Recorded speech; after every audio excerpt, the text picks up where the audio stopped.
Hello again mga kaibigan, it's me again Palingling ng Cagayan. Ayan, meron lang kong gusto i-share sa inyo yung nangyari sa ating passport. Nakikita nyo, binutasan na siya, pero hindi pa siya expired. Ang naging problema ko dito ay inamag siya. Nakikita nyo to? Kita nyo, yung ano niya. Meron siyang mga dumi-dumi.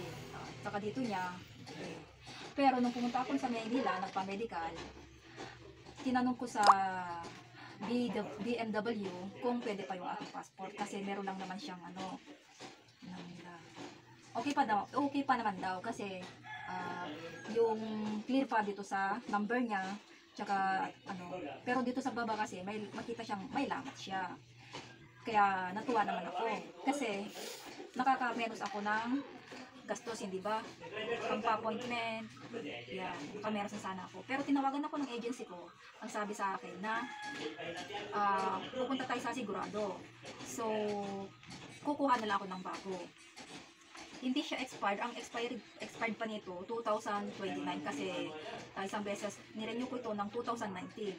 So, 2029 pa ang expired nito. So, hindi ito renew at hindi nila i-renew. Ang ano nila, ang sinabi nila sa akin doon sa appointment na ginawa ay Montellation.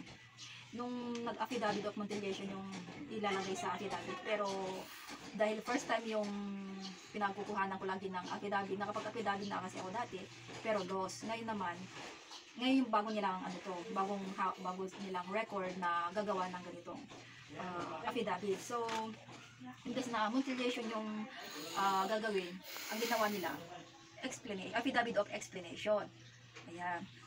Tapos sabi ko, baka hindi nila gusto nito kasi imbes na Montellation yung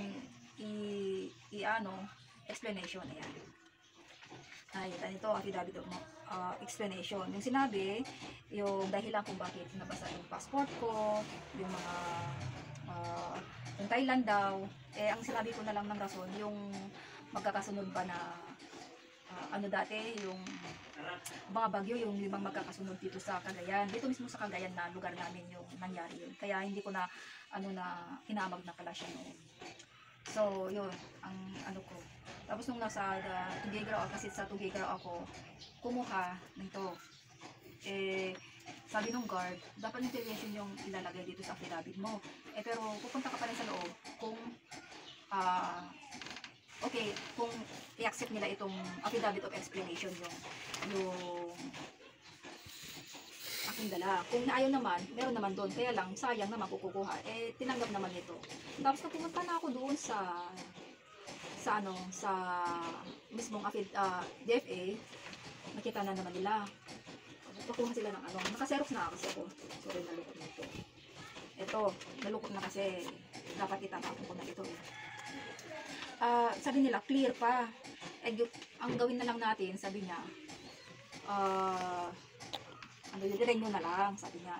Ang gusto ko sana, yung babaguhin lang tong passport ko, pati mga tin number, ay mga number at expired date. Yun sana ang ko. Kaya lang, pagka sa susunod ang lagahan, ilalagay na lang natin sa renew para baka mas mahirapan, na mas matagalan, sabi ko. Kaya pumayag na ako, nagmamadali na ako kasi ito na lang passport ko yung inaantay. So, ayun, ang iba na yung aking expired tsaka yung number na date. Ayan. Kaya sa susunod guys, laging double check at pakaingatan ang itong mahalaga sa atin pag tayo mga di ba? Mga abroad.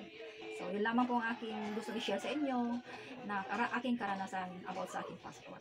Thank you po. Thank you for watching. Bye-bye!